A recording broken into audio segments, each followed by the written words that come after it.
Саламатсыңарбы, балдар менен кыздар? Кандайсыңар, достор?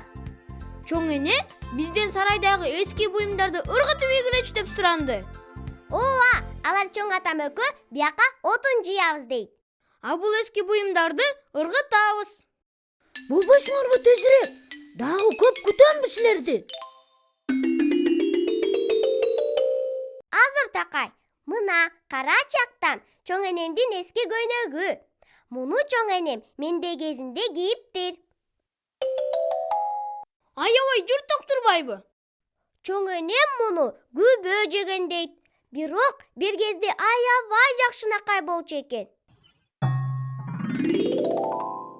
Муну карачы акылай, пластинкалар. Ооба, буларды мурда менин чоң атам укчу. Эми болсо булар эскирип, жарабай калышты. Кел буларды дагы арабага салалы. Ой, а бул эмне?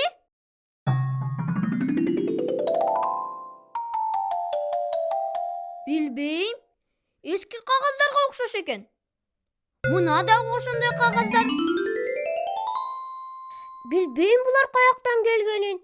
Чоң энем мага эч нерсе деген эмес.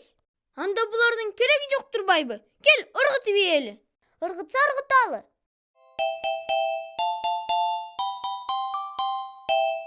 Бүттү окшойт.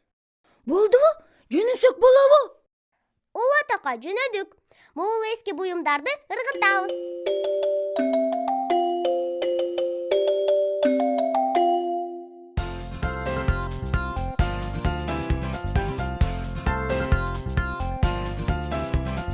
Айлана жер шары бары айлан көчөк, азгырып алыс жак алатын чымды. Биекте булуттар калкып койдот көчөт. Биз менен жолго чык, жолго сыйкырдуу. Жүрү деп шама, шашыла, кереметке жолго чакырат. Тактынан болуп, акылга толуу, улам жаңы сырлар ачылат. Дүйнөнү билгенге дайым кызыгабыз. Күлкүбүз жаркырган күнгө жарашат. Куш менен жарышып дүйнө кыдырабыз. Биз менен жомоктой сонун саякат.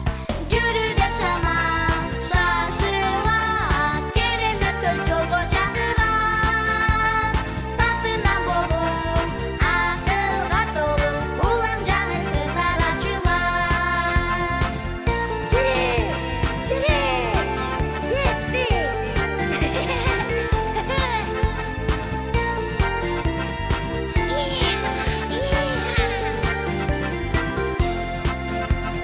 Барасың көч менен жарык жылдыздарга, табасың досторду өзүң издеген. Катарга кошулбай досум жалгыз калба, сапарга чыгабыз жүрү биз менен. Жүрү деп шама, шашыла, кереметке жолго чакырат. Тактынан болуп, акылга толуу, улам жаңы сырлар ачылат.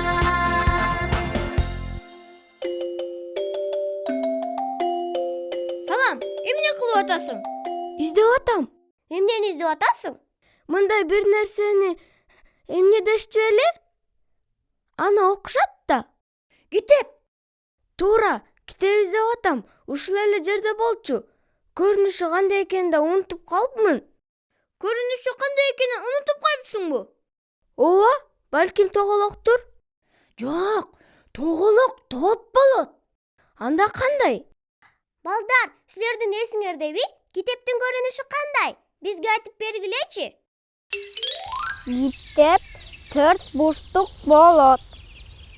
Чоң китептер болот, кичинекей китептер болот. Китептерге ар кандай цветтер болот. Кызыл, жашыл, көк. Китептин ичинде барактар бар. Ак, жашыл, көк, сары. Китептин ичинде барактар бар. Туура айтасыңар. Рахмат силерге, балдар. А мына китеп. Карма. О, мей, сүрөттөрү бар экен мунун. Эгер сага китептин кереги тийбесе, Бизге берсең болот. Ой, жок, мен өзүм көрөм муну. Анда жакшы кал.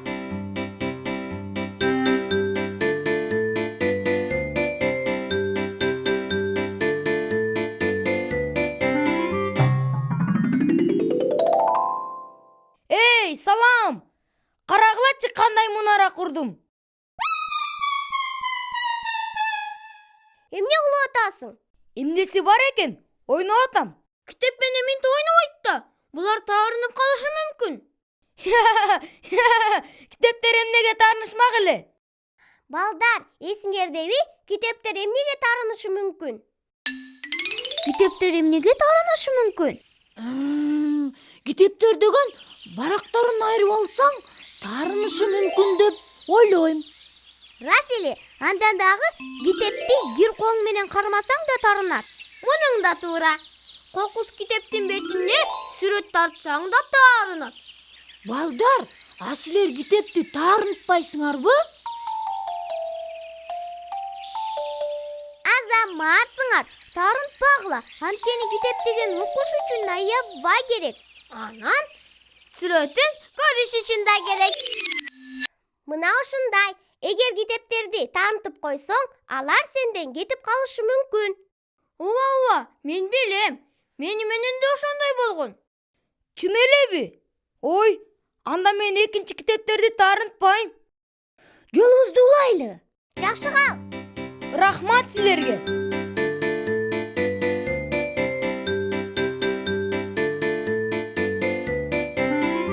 А мен китептер жөнүндөгү ырды эстедим. Келгиле ырдайлы. Балдар, сөзү силердин эсиңердеби? Анда кошулуп ырдагыла. Китеп акылга дары, аны окушат бары. Китепти окушат Африкада, китепти окушат Индияда, Аттүгүл окушат түндүк уюлда. Китеп чоң, кичине болот, ар биринде өзүнчө боёт. Ар түрдүү тилдерде жазылып, ичи көп кызыктарга толот. Китепти окушат Африкада, китепти окушат Индияда, Аттүгүл окушат түндүк уюлда.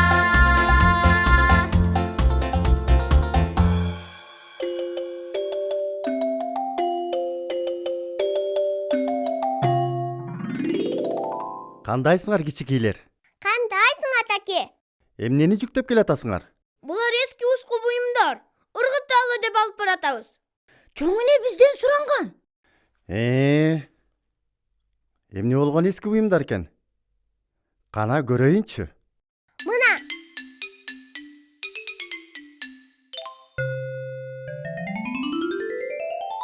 Могул барактарды да ыргыталы деп атабыз.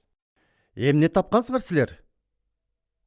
Ой, бул менин сыйкырдуу китебим да. Сыйкырдуу китеппи? Ай. Атаке, а эмне үчүн бул китеп сыйкырдуу? Азыр силерге айтып берем. Акылай, мен кичинекей кезде бул китепти менин атам, сенин чоң атаң мага окуп берчү. А муну каяктан алып турал? Ага муну анын атасы окуп берчү экен. Аябай эски китеп турбайбы?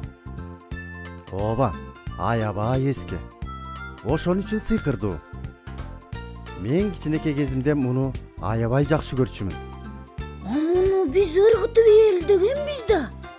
Эми муну биз эч качан ыргытпайбыз. Биз дагы окуйбуз аны. Бирок, дегенде муну оңдош керек. Көрдүңөрбү? Тамтыгы чыгып калганын. Ооба, биз билебиз кантип оңдошту. Балдар, эсиңердеби? Китепти кантип оңдочу эле? Китепти кайра окула тургандай кылыш үчүн анын барактарын ириети менен тыкандап тизиш керек. Анан желимдеп туруп тигиш керек. Андан соң эски китептин барактары чачылып кетпес үчүн өтө аярлап окуш керек. Ай, рахмат сага, атаке. Биз бул сыйкырдуу китепти сактайбыз. Азаматсыңар балдар. Сактагыла муну. Бул китеп эмне жөнүндө? Билбейм, бирок чоңойгондо аны сөзсүз окуймун. Азырынча апабыздан же атабыздан сурансак болот. Бизге окуп беришсин. Эң сонун ойлоп таптың. Анан мындан кийин сыйкырдуу китепти сарайга таштап салбагыла. Болбосо кимдир бирөө ыргытып ийет.